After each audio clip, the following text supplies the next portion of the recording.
Well, hello, everybody. It says, Trina, it says that we are alive. I feel alive, Yeah, and I I did too. guess you are too. So that makes Mm-hmm. two of us. So, welcome, everybody. Thank you Welcome. for tuning in. I know that daylight savings time has taken place in my reality, Yes. which sucks. I mean, it really does. I don't like it.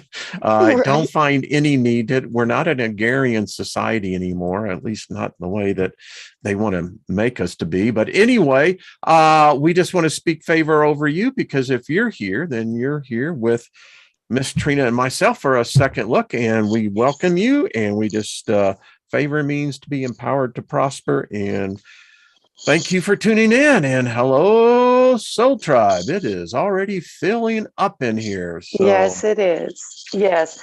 And I saw a wonderful member of our soul tribe this weekend in Sedona, and her name is Carm, and she sent buckets of love to you, Wayne, and to the entire soul tribe. And she said, love to you all. So she was far out. I'll take some of wanted a that. shout out. Yeah, she wanted to Yeah, give a shout out. And I said, absolutely. absolutely. And I'll Yeah, receive that vibe.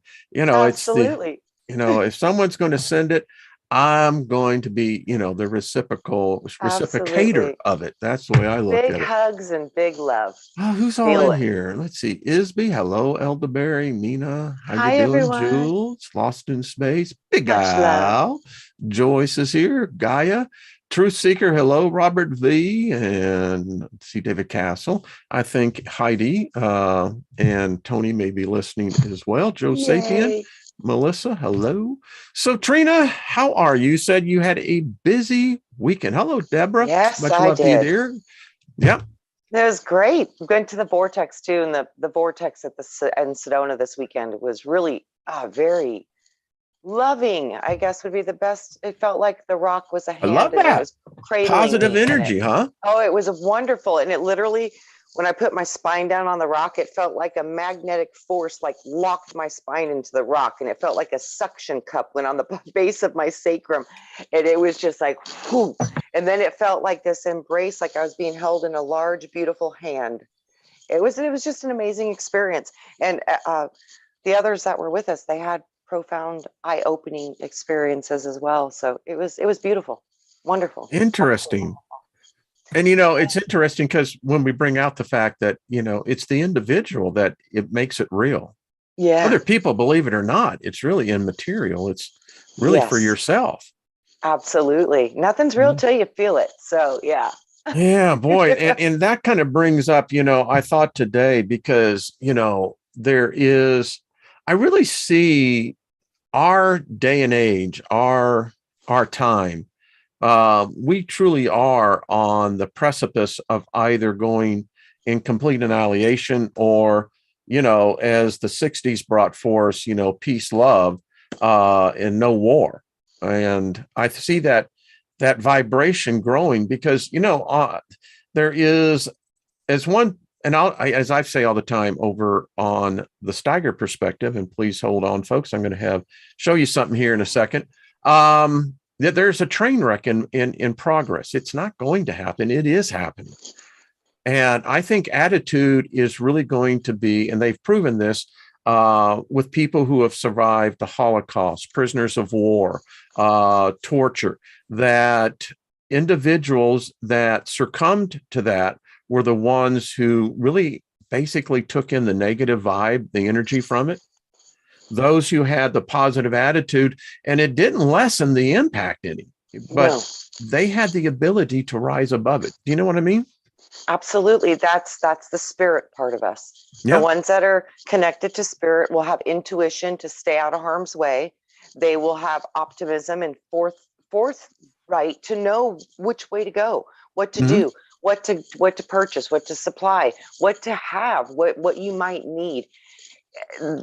The ones that succumb and don't really have any of that guidance, they're going to be in a little bit of a conundrum, and then a lot of them they'll just give into it. Yes, so I do see It's that. it is what we are as a species. It's It's the sad. consciousness. Yeah, it's It is. It what we're is. That's thinking. We're going to experience it. So I think you're absolutely right, Wayne. We're going to see this. We're going to see the ones that experience a certain way this is going to happen, and then there will be others who experience it on a different level. So I think we're going to have both of it coexisting simultaneously. Yeah, I agree with you. And then I see at the end, that's when the bifurcation of the planet happens, where you're going to see the either we went love or we went destruction. And we're going to see, and I think where you end up in the end is what internally you've chosen in your consciousness. So I think that's going to A lot direct of choices. the journey. Yeah. Oh, hello, friend. So I want to show everybody. Why, hello, you're welcome. I know. To come in. It's like, hello, friends. So, folks, this is the new home of the Steiger Perspective over on speaker.com. And just type in R. Wayne Steiger and the Steiger Perspective, and it'll bring you right here. You can listen to it. I'll be uploading episodes each Thursday, much like I have done in the past. The cool thing about speaker.com is that it uploads to iTunes. It also uploads to the iHeart app if you have it. And so a much more broader audience, and et cetera, et cetera, et cetera. So I love there it. you go. So tune in. I posted the last episode that was supposed to have been there, which not, but it. So now you can go over and check it out. Too hot for those airwaves. Well, it happens. And, you know, you just, and that's the thing about it. If you really love people in the situation, you just speak favor over them, you know, like I do this audience. Absolutely. You know, Trina, you know why I always, Lynn and I, we were talking about this. We always come out even or on top. Yes. And here lately, it's really manifesting daily almost. Not almost, it is. Yes, Wayne. That's so, it's because you've chosen that. You've decided it, and you've accepted it as real, and now it works. It was so funny. I had 4 people or 5 people in the car with us on the way to the vortex. There is only 5 parking spaces available to get to the lower entrance part where it's a lighter hike. So the main parking lot is above, up by the airport, and then it's a different hike going down. So there's 5 parking spots available on a Sunday morning afternoon. They're like, there is no way we're going to get the good parking spot. I said, do not manifest that. We will manifest the parking spot right when we pull up. Literally, we pulled up. There was no parking space. I was like, well, that surprises me. A guy walked right up to his car, put his key in the door. I said, are you leaving? He goes, yes, I am. I said, well, isn't that wonderful? Everybody in the car was like, it happens. That's how you do it. You truly expect it, believe it, and it works. And at it for, well, let's see, I come out of the faith movement, so used these principles for all of my life. When I got taught them back in the 70s. How you doing, Mr. Spirit or Mrs. Spirit? Miss Spirit. How are that is really strong. Yes. Okay, thank you. Thank you. Just touch that. Right, there you go. But it is true. It's what made me top in sales. It's what gave me creative ideas. It's like this show. I mean, the fact that, you know, Lynn was saying, we met some of her friends and they were just saying, well, how do you do an hour show every day? New topic, new, you know, one person said it's a huge amount of creativity that is required. Absolutely, Wayne. I think about that too often with you. It blows my mind, your inspiration level. It's off the charts. I'd be plugged in, man. That's all I got to say. A guy that says Magick of Believing, Claude Bristol. I think he wrote that during the Depression era. It's true. It's really true. And, you know, the thing about it is we're about to get hit. I mean, economically, these are just realities. Yes. But the interesting thing, I've lived through, well, depending on what your point of view is, the Great Recession of 85. That was the result of the Carter administration. And then I guess it depends on how well informed you are. The United States went into a recession in 2009, we really have never emerged out of that. Yes. And now things are. Hi. Hi. They're saying yes. Wow. Very strong activity here today. Yes, You there hearing is. that? Yes. I might apologize a little bit for that. Sorry. All right. So my point is that there were more millionaires that came out of the Depression and subsequently the second Depression of 2009. And it is a remarkable opportunity. It really is. It truly is. Yeah. And it is. Yes. And you know, it's amazing because I'm looking at this kind of like on a big scale. It's like, okay, they're going to collapse a lot of things. And a lot of the things that we're used to might not be available in the short, near future. So this means like this seems like a real strong test of humanity is going to be how will you function with not having all these conveniences that you so easily just took for granted. So like the world's going to pull away with all the material stuff, and either that's going to destroy you or you're going to learn the power of going within and connecting to what's really real anyways. I see that this is all being done for a very important reason. So the material world, I think, is going to get ready to crumble quick. You know, the interesting thing in the journey of my life is I see it, you know, when I was, well, let's see, the authorities took me out of Bob's house right at 12. Wow. So by the time, and then I was through the state system, foster homes, state homes. And then I was on my own at 15. And when I contracted meningitis and Lyme disease in 94, wow. Did you, and that was a very intense thought there. So, okay. Thank you. Wow. All right. So my point is I lost everything. I was homeless. Yes. As I look back on that, you know, the freest I've ever been is when I had the least material possessions. I think that's what we're needing to go to really get into that gnosis of knowing that. I really do. I think that's a huge thing, Wayne. And you've already mastered that lesson. See, you can help people walk it. That's so amazing. Amazing. Yeah. And there's a lot of people in this group that have experienced homelessness as well. Yes. Powerful spirit beings here. You know, it really is. It's outstanding to really think how, you know, the opportunity of using this medium, quote unquote, how this tribe has come together. I mean, I think that many of us were reaching out. I think many of us, as we've said on this show many times, we've all known each other before. Yeah. I think we come from kind of the same place, you know?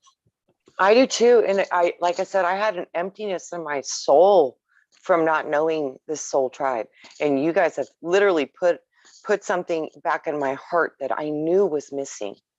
And I feel complete now. It's amazing because I guess I'm a strong believer in friends and unity and doing things as groups and working together. I've always had that in my foundation because I know it's the most powerful force. I've always known this. And isn't it interesting? And it's a perfect segue. We didn't write the script, folks, but no. Perfect segue. So I was meditating last night, and ever since I've made contact with Goddess, that's the only thing I can say.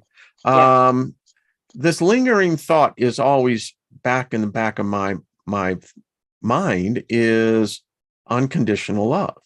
Yes. Now, I was in Christianity for 5 decades, and it was amazing because it says that it's unconditional love, but when you get into it, you find that there are many conditions to the love. Otherwise, you would not have judgment, you wouldn't have wrath, you wouldn't have vengeance, because perfect love casteth out fear, quote unquote. Absolutely. So the thought, and here's the thing that I mentioned it yesterday, is the thing that I'm getting about this that I've touched. It's truly unconditional love. Yes. No conditions. No conditions. Okay, thank you. Yes. I absolutely agree. Yeah. The So gods of this construct, of this world, the things that we've been taught, they are all conditional. We've even got commandments. I mean, isn't that the truth? I mean, we yeah, really this do. is super conditional. I mean, to such an extreme. So yes, when you get back into the laws of nature and mother, it functions with all is allowed through the mother. And that's where the unconditional part comes, because every expression, everything from all of it, from yes, all of it is expressed through her. So she has to be the unconditional part of it, because the ideas come forth and she will manifest it. It's unconditional. She's creating constantly. That's her function. So, but the ideas come from a different place and they merge with her, but she takes all of it and processes all of it equally. There's no judgment. See, and that's the thing, as I'm looking in the chat room, because as I have thought about this and I meditate on it, is the fact that I've never seen unconditional love. I guess the closest I could come to it would be with Lynn, but even I don't know if humans are capable of really displaying, living, existing in an unconditional love, because every love that you fall in love with, whatever that person is or thing, typically you will find the dynamics in a relationship is that the most healthiest of relationships are the ones that have the give and take. Yes. Now, go ahead. And I want to expand out on that, because that give and take, is that a display of a condition, or is it unconditional? In physicality, in the physical body, Wow. it's dual. It's dual hemisphere. It's dual. It has two parts in it. It has mom and dad. So with that, those two energies are the duality mindset. Within duality, I don't know that unconditional love can truly exist with duality, because everything here is about making choices. It's pulling you one way or the other. Everything is split, so you have to choose. And I that's the part of love that is, it can't be without condition if you're being forced to make a choice upon it. So that's the interesting dynamics, because you come into it and it's something, it took me a while. I mean, I went through some, relationships, and that was the oddest thing. And it took a while for it to finally sink in. In each relationship, there was the primer, is what I call it. That is the catalyst for the two to come together. And many times the draw could be nothing more than physical. Sometimes it can start coming from a friendship. And then sometimes you meet your soulmate, and it's just like that. The relationships that always went south, and I can stand here now, and many probably are listening, is the fact that, you see, I never loved myself unconditionally. And I contend you will never be able to love another person unconditionally until you learn to love yourself unconditionally. And that was my problem for most of my life, was that I was in this duality of the mind, was that the fact that, well, I want to be good, but yet by the rules that says that in order for me to be loved, I'm apparently bad. And so I'm fighting this. And then you get into the dynamics of relationship. And depending on that other person, I have no idea where they stand in this. That's just the interesting thing. Yeah. But the primary thing was the reason why those relationships exploded was that because neither one of us loved one another, each other unconditionally. It just Wayne, doesn't happen. you just stated the most important fact. It's like there will be no unconditional love present upon this world unless it comes through us. And we do have to learn this. It's Yeah. not been taught. We've been taught out of the go about judgment and all these things about if you don't do a certain thing or act a certain way, then there's punishment for this. So that's not love. That's different. That's a conditional love. Like you said, you will get positive praise if you behave a certain way or do certain things. That's not how it's meant to be. As a creator, And if you got punishment in there, there's no way that you're going to be loving yourself. Wow. yes, Holy cow, man, oh man. right. But excuse me, that is off the charts. Very loud. Yes, it is, Yes. and very high. Wow. Wow. But punishment. Yes. So if the mentality is that, well, we learn by our mistakes because we're reprimanded, we're punished, we're somehow penalized, and that is nothing more than conditioning. Yeah. There's no love to that at all, No, because that love is conditional. I was going to say, and we're getting punished due to the conditioning that was placed upon us. Because if you look at a child, they have none of this and they have unconditional love. They're perfect. They have no judgments, no biases, no racism. They only see newness and potential and Who are those people? yeah, little children. But no, and I believe, yes, I agree with you, but I've noticed something, that there is the conditioning now that's taking place. I think at a one time that may have been more true than not, but today, even the children now, and it's getting down almost, the time out of the womb, that they are now being exposed. And that's what I'll just use the word exposed. So love again, in my time with Goddess is that I have discussed this. I've never known a mother in a sense. I just never did. And it wasn't something that hampered me. Didn't really know a father. Right. So didn't really hamper me that either. Right. But it was interesting because when you grow up on the street, you find out that love is very conditional. Yes. Very conditional. Yeah. But we find that out in our own homes too. Isn't that the truth? It is. I mean, there are, well, for instance, there are the dynamics of couples where, for instance, the woman will withhold sex. Mm-hmm. Punishment, reward. Yes. Form of manipulation. And vice versa. And men are just as guilty of it as women. When you're talking about that to our children. Yeah. You're talking about the balanced relationships. They seem to be the most successful. Mm-hmm. And see that this is what it is all of us, without having this self-love for yourself, the unconditional acceptance and self-love for yourself, you're constantly seeking love and approval from others.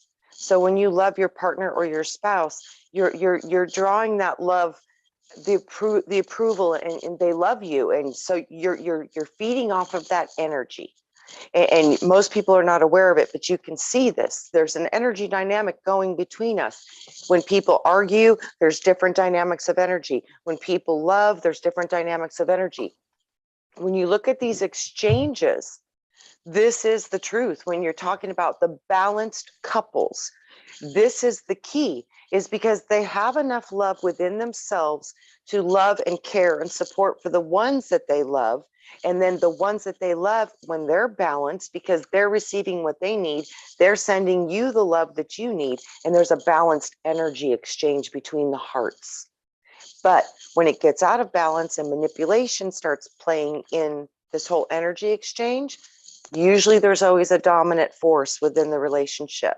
And after time, One becomes the feeder and one becomes the victim. And then the energies get out of balance. One is depleted and one is feeding and overcharged. That's when the conflicts And start then to what arise. you have children watching this, and this becomes Yes. what they predicate life upon as normalcy.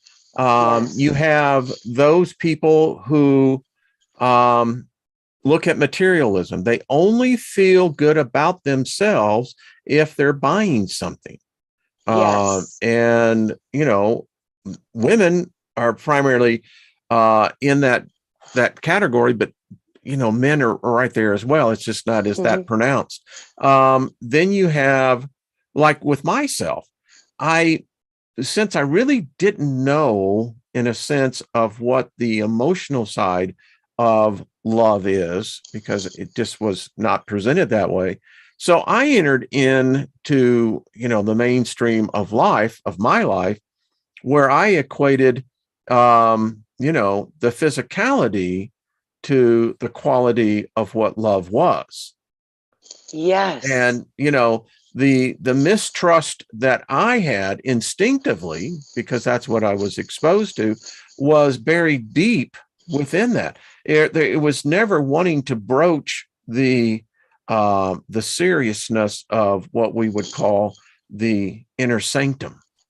Yes. I always reserve that. And Yes. yes, Yes. someone get read with it. And the fact is that, wow, I apologize, folks. I mean, wow, something is really going on. Yes. There's someone here. Yes. Can feel it too. There is someone here. Well, welcome. Yes. There is this little black box here. You can speak into this, and I won't be able to hear you now, but I will be able to later. So if you want to say something, speak. Be nice. Thank you. Yes. But getting back to that point, and what I found myself being drawn to were partners that had the same thing. A relationship could only get so deep, and then you had these fortresses. Yes. Absolutely. I think we draw in the vibrational match of what we've known previously as love. So to break that, I think, is a hard cycle to break, because the initial attraction was based on a certain criteria, and we seem to keep repeating that cycle. Yeah, and if the person breaks that criteria, well, then the relationships begins to fracture. And again, it's conditional. Oh, I love you. Well, I love you too. Well, it's just not really feeling like love here. You know, what's the problem? And, you know, and that's where you find out, to get this unconditional love, is how many conditions that we actually set within ourselves. Yes. We've got conditions too. It's like, yes, we do. If you wake up in the morning and punch me in the face, I will not love you. It's going to be a real problem, isn't it? Right. It's going to be a little hard. So yeah, then we have conditions, and some of them are, you know, we need them. We really, truly do. But, you know, it like I said, that's because of where we are. But if we can rise above the world and get into the heart and start to understand the power of our own energetic exchanges with conditions and love, and start to balance those, we will become those balanced couples that know how to utilize unconditional love as a real tangible thing. And that does affect the planet, and it expands that unconditional love through the world, but it cannot happen unless it happens through us. And most of us, there's where the train wreck starts. You got it. I'm like, yeah, a lot of us are stuck on unconditional love of self. Yes. It's and you know, it's the song by what is it, Tad and Jeremy, I don't want to live in a world without love. But the problem is, well, it is love. And here's an interesting question I was asking myself. So does love require intelligence? In other words, can I be intelligent and of a higher intelligence, where love really doesn't factor into anything? Because primarily you could say, well, love is more of an emotion than it is anything else. Yes. Because love can become hate very quickly. Yes. It's the same frequency. It's I mean, you one's at hear, the right, one's a negative pole at the drawing, and one's a positive charging sending. They're just the opposite sides of the same frequency. my friends in law enforcement, there is a classification in murder, and that is a crime of passion. Yeah. And it's interesting because if you study the dynamics of what happens in these murders, is that these people still profess great love for the very person they just murdered. Yes. Yeah. Energy in motion, a level So of. was that, so are they a lie or is that really love? I mean, that person, No, I really do think that there is love there, but like I said, it's been transferred over to the negative pole. So now it's desperate to hold on to it. Nobody else can have it. I will make sure that you will stay only mine under any circumstances, even if that means I have to kill you. That is not love, but it is an expression of it when it goes to the negative path, because it's energy in motion. Love is a powerful charge. It's one of the strongest emotions we have. So the opposite end of that is going to be just as equally powerful. Because you hear in that same vein, well, and it's really the art of manipulation, but you're doing it because it's for their own good. Yes, that's the lie they're telling in their own consciousness. And then again, who defines good here? Right. That's what I say. That's a lie in your own consciousness. And so love. So you just get back on top. I really want love. So what I'm seeing is two dynamics here. You could have love, which would be called positive, right? Yes. I love you. Hello, Mary wins. When Mary wins, we all win. Yes. Hi, Mary. That's all I got to say. Much love to you, dear. And then you have this other side. Yes. Which I would call, for lack of a better word, the altar. Maybe it's the evil love. Because love. You know what I just heard, Wayne? It's the that? ego love. It's the there ego you go. love, the one that needs to protect itself. It's the ego part of love. And then you have the other opposite aspect, which is not ego mind, which is more heart-centered wisdom, because you've got two brains. So one is service to self, which is protecting myself. And it might be not a good way to go, but in all actuality, this is about protecting their self. So it's ego love, ego. And isn't it now you extrapolate that out and you can go, okay, so survival. It is said that each and every one of us have that survival. Wow. Yes. You know, Wayne, a freak. Wow. Whoa. Okay. Thank you. Thank you. I mean, folks, if you could see this, that is hurting my ears. Right. It's so strong. Oh my gosh. Wow. So survival. It seems like that is something that, from a spirit, how I look at it, there is something that we cherish about being alive, quote unquote. So is survival really then the ultimate love? Because if you allow yourself to be destroyed, how can there be any love in that? But if you see where I'm coming from? I do. And that's complicated, isn't it? Yeah, it's a conundrum because I'm seeing both ways of it. I'm seeing I'm like, wow, and I'm also seeing like the crimes of passion. What I was just shown was that the crime of passion is associated to the force of energy produced by the heart that takes over the ego part of self for protection. And in that moment, sometimes the body overrides logical reason be through this force of a primal protection. Just kind of like if the car is burning, some people jump out of the car, but they didn't get the kids out of the car, but they couldn't not jump out of the car. Like they couldn't stop their body from jumping out of the car, even though they wanted to stay and they physically couldn't. Like there was something that took over the body. And that's a protection device. And it's some say though that the body actually has its own entity. Now the spirit lives on and on, but the body, at least this one, will only go through one reiteration. It'll And never so be the same, but it can come again, and your form stays a little bit true, I think, unless you're on a different complete planet system. But like if you were to reincarnate on Earth, one thing you would definitely have is you would still have your eyes. They would be identical to the ones you have now, and I you don't think know so? why that is. I do think so. Okay. The body might change a little bit, but you still might have because we produce our hologram from our memory. So I think the memory might have something to do with how we form our bodies. And I think even on different places, you may have a body that you've already formed there, and you may form something similar if you return to that system, that you may go into something similar to what you had prior, and people would recognize you on a soul level. And I think that's how we recognize each other's souls. Maybe I kind of look at it,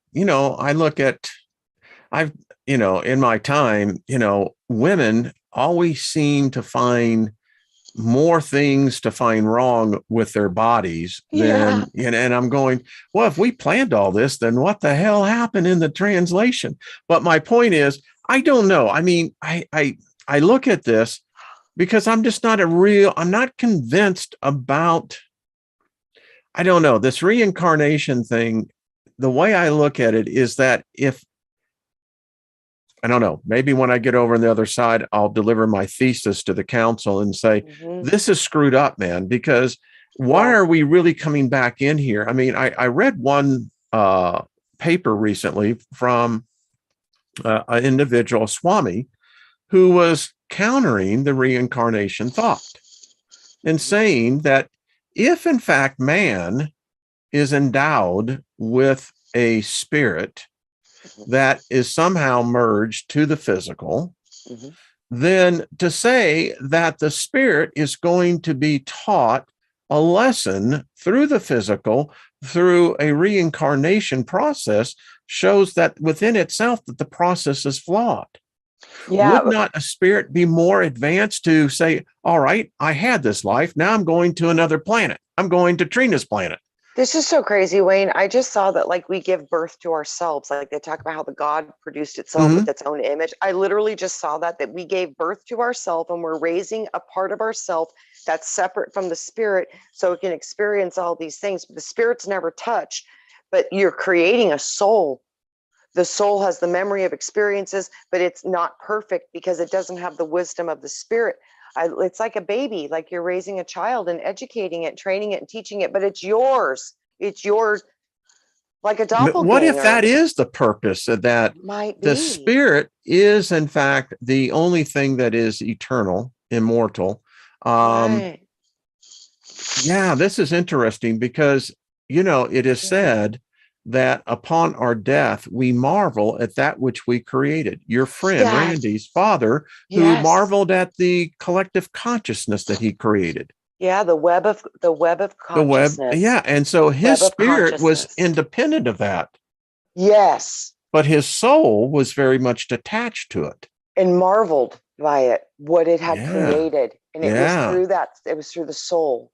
But the spirit, it was like so impressed with the journey and how it went. And it was profound what I was seeing. And the feelings were of such, wow, I'm cool. That kind of energy. Like, if I would have known this when I knew, kind of that kind of stuff going on, it was like, I'm so amazing. And I didn't even know it.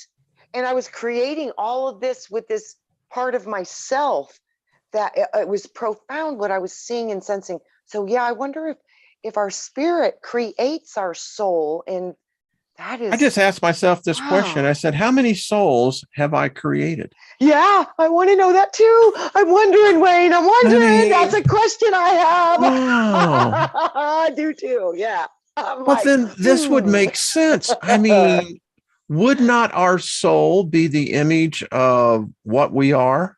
I don't think we remember. It would be an image of what we perceived as true in our thoughts. When I do mirror scouring, I get to the point where what I see on the inside is this light beam. I mean, me too. I can't. There's nothing to penetrate because it's there. It stares back at me. Yep. Yeah. Yep. I don't Yep. see the physicality of the physical. That blends away almost immediately. Yeah, I see it Wow. fall. How It many like it. souls? Yeah, I wonder that because the spirit is the star. This is really cool. And I'm going to research this out because it makes sense. I mean, the Yeah. reincarnation thing, the problem I've always had, my secretary from back in the days of US Creative, Heidi, we used to get into some really deep discussions because she believed in reincarnation. I did Right. not. Right. I was a math guy. So I had one of my engineers to begin to crunch some numbers. I said, all right, let's start with 2 and extrapolate that to where we are then. That was 7 billion people. So what happened here? Because if 2 comes back, it meant that there was 2 more that did not exist. And so, as I told her many times in my discussions, is that the problem is, I said, so where did all of these? Well, I just saw those pyramid schemes where the pyramid build businesses build through those pyramid schemes. The multi-level. That's what I Wow. just saw. That's what I saw. We fractaled out of 1 and went to 2, and then the 2 produced 4, and then the 4 produced 8, and then I just see like geometry. Wow. Wow. And I think There is spirits. 144,000 fractals maybe.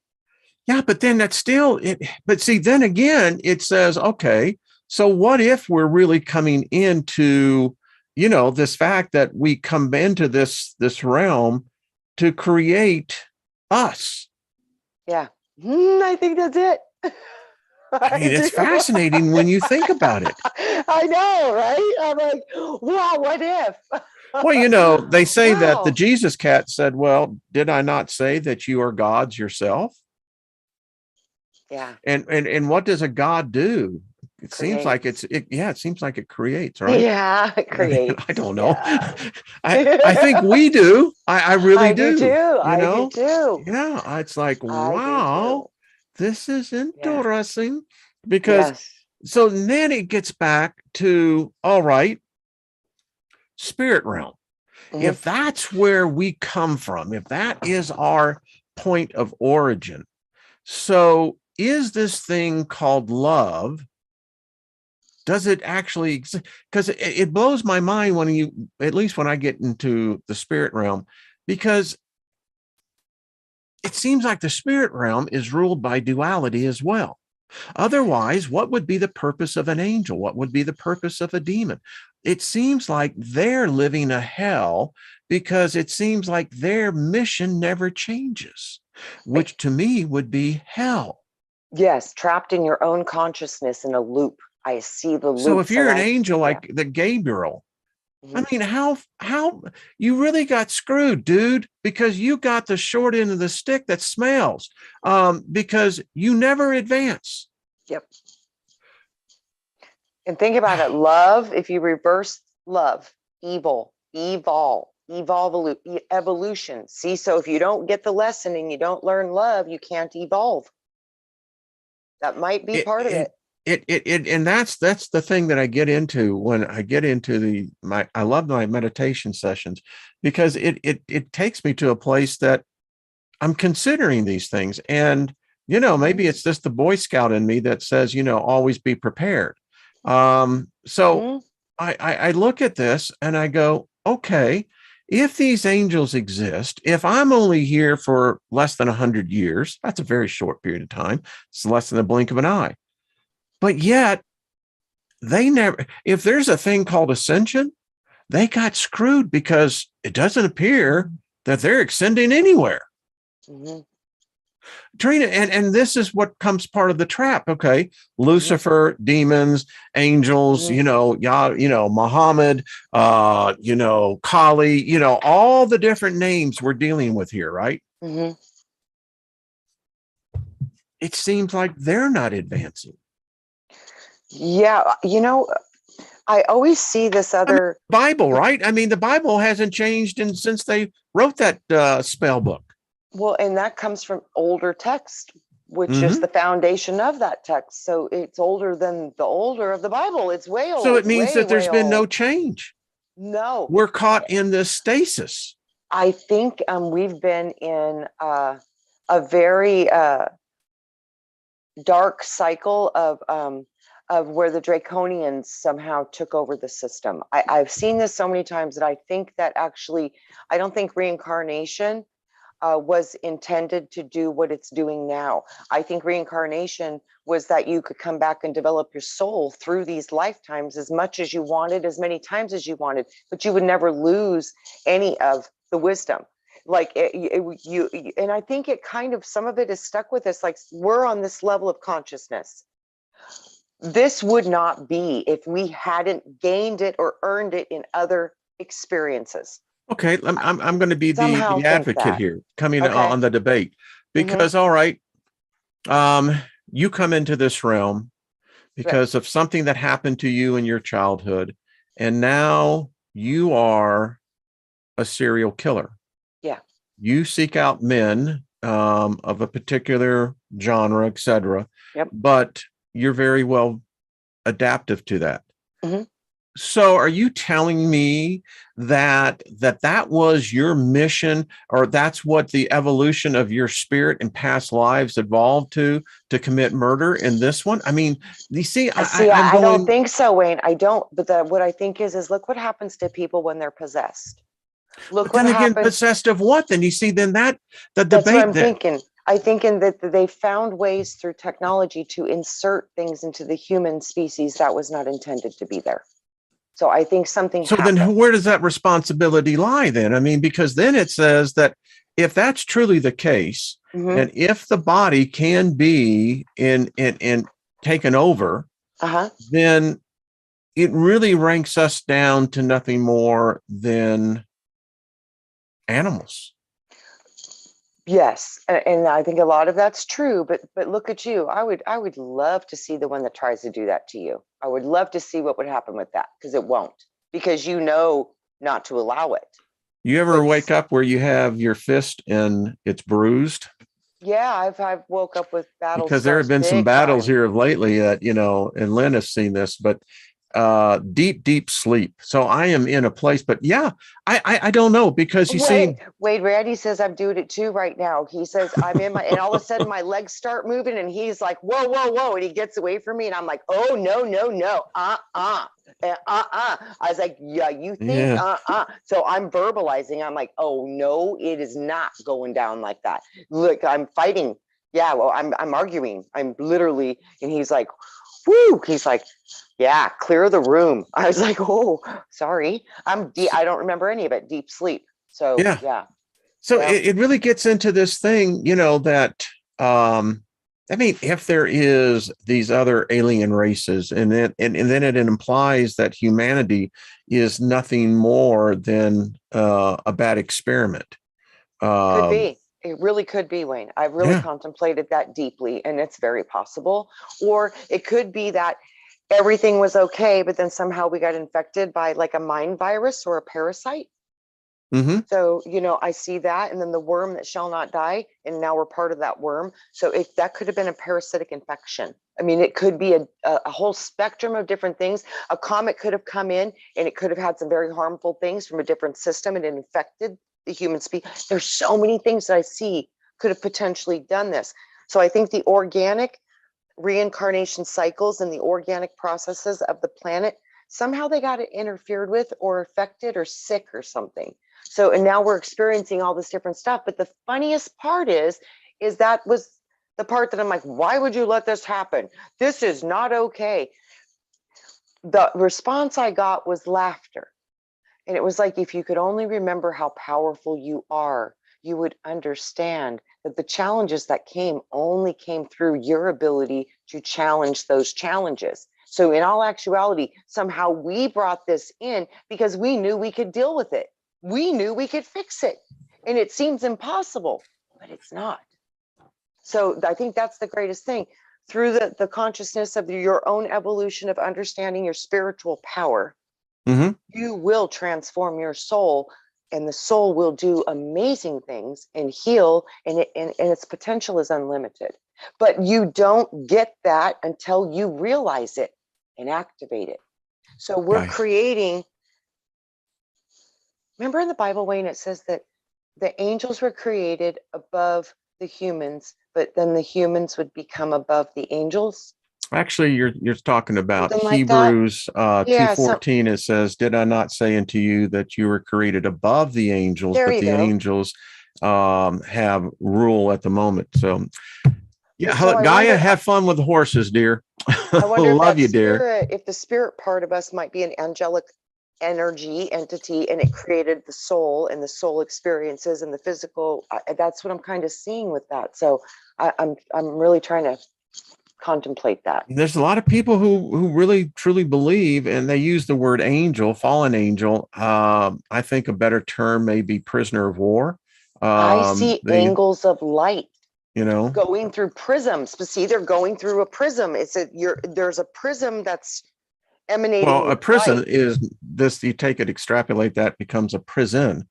Yes, because see, I can't accept this thing again of these master archangels and master archdemons and the jinn and this, and I'm going, okay, listen, if they exist, then they're evidence of a broken system, because they're trapped just like I am.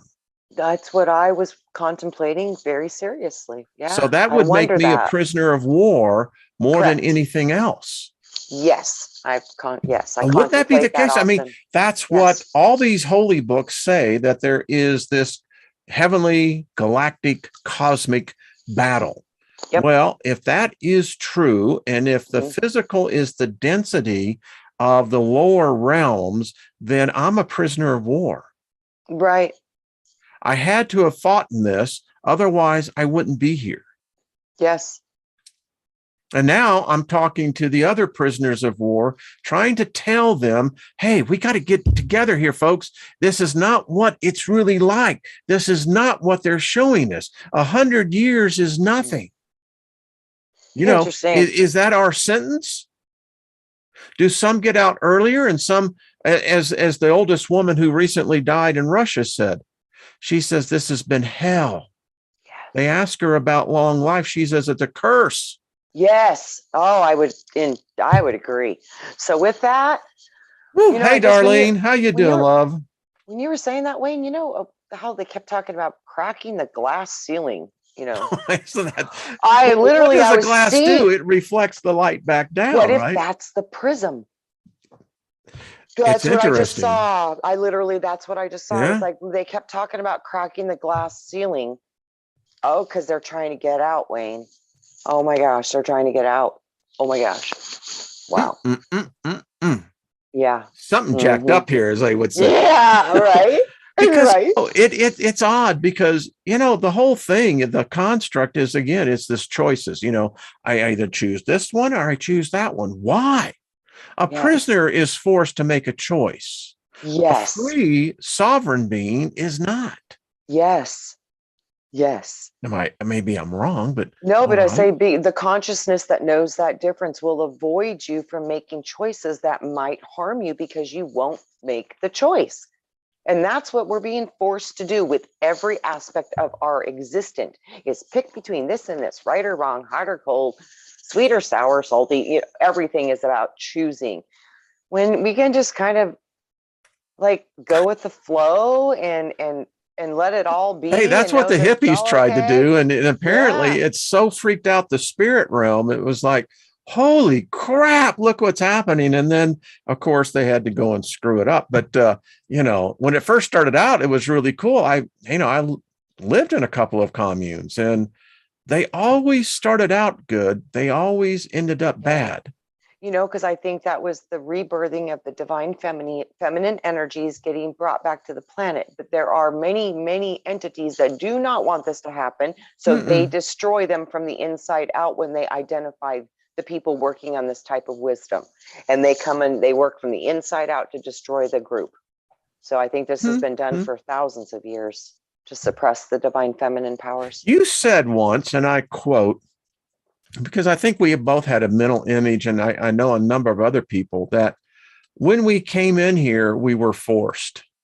Yes. This was not a voluntary excursion. It's like, hell no, I don't. And it seemed like no.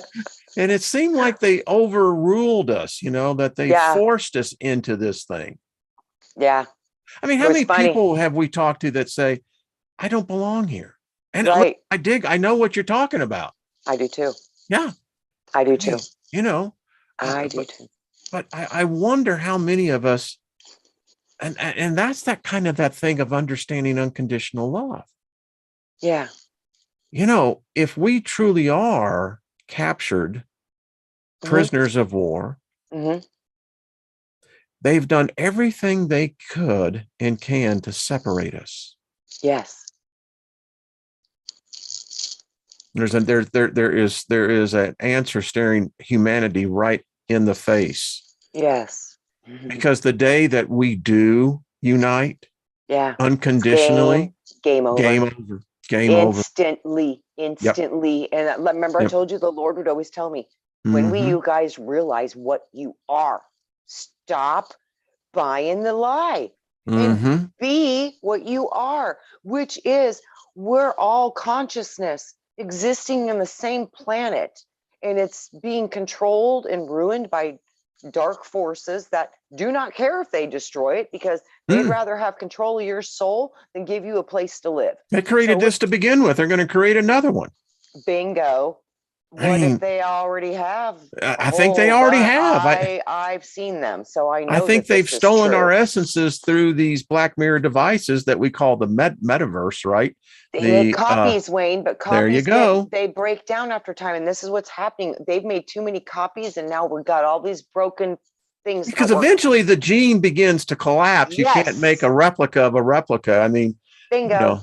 Back in the days when I was in video duplication, we used to make this thing called a mother mirror master. So you would take the master tape that came from the edit house, and the thing that it is, even the mother mirror master is a second generation of the first generation.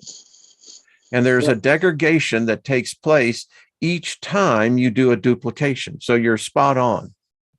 Wow. Wow. Yeah. Wow. Yeah.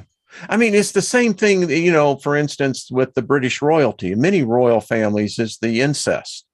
And that's the problem, is that they think that this is the way that they can keep their gene pool, which tells you how far and deep this really goes. Absolutely. I mean, okay. What are you guys so afraid of? Me? Huh? I think so. Yeah. I think if I smell of the rat. You were talking about the divine feminine, and we've been talking a lot about Lilith and the morning star. And the morning star is Venus, right? Yeah, that's what have you seen Venus? They say Lucifer is Venus, correct? No, have you seen Venus in the morning sky? So bright. Whoa. I looked at it in the telescope this morning. I had to get a filter. It's that bright. But anyway, I digress. I thought I literally pulled a card this morning, and I got Theta of Venus. Okay. And it says, attune yourself to a higher consciousness by choosing to access your purest frequencies of love within. Acknowledge lower frequencies such as judgment, fear, doubt, shame when they arise within you or around you, but do not give them a foothold in your heart. You are ready for higher understanding, to see things in a new and more positive light.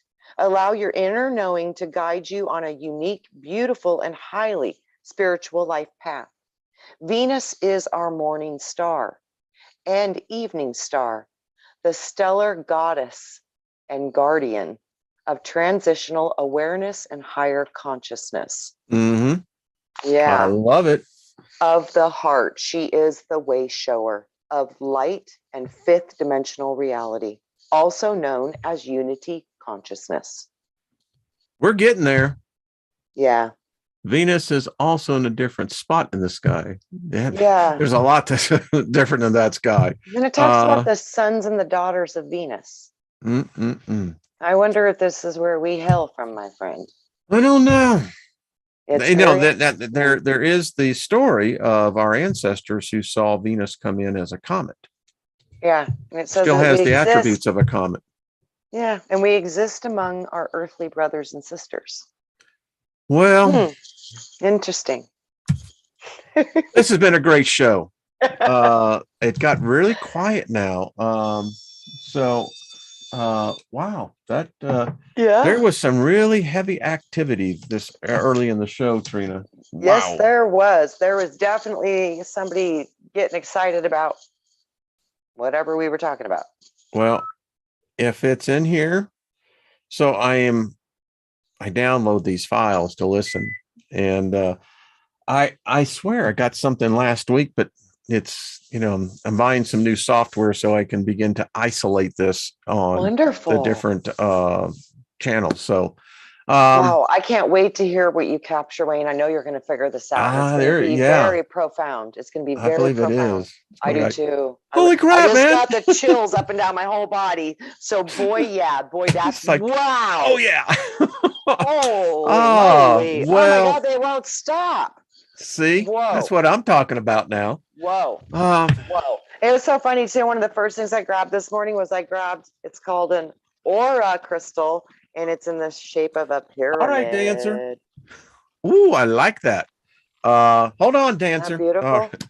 That is beautiful. But aura held within crystal in the shape of a pyramid or prism. I love it. Aura. Yeah. So that was like literally just aura crystal stuck in my brain. Love it. So there's something to that. Crystalline and auras and connections, and potentially maybe a way to refract that image back into an image plate so it can't get loose. Kind of what I'm seeing. Well, thank you, my dear. Thank you, my dear. My dog is going crazy at the door, folks. It's like, time to go potty, Daddy. Time to go potty. Gotta get out. Gotta get out. Yeah, so welcome, thank you, everyone. We just appreciate much love. This is a wonderful group. This is a loving group. And Trina, I send love to you. Thank you for another great hour. Absolutely. And a journey of consciousness, and how many wonderful potentials and ideas we're expressing and coming up with and looking at. It's gonna do good things. All right, folks, we got to go. My dog is going crazy. Love you, Trina.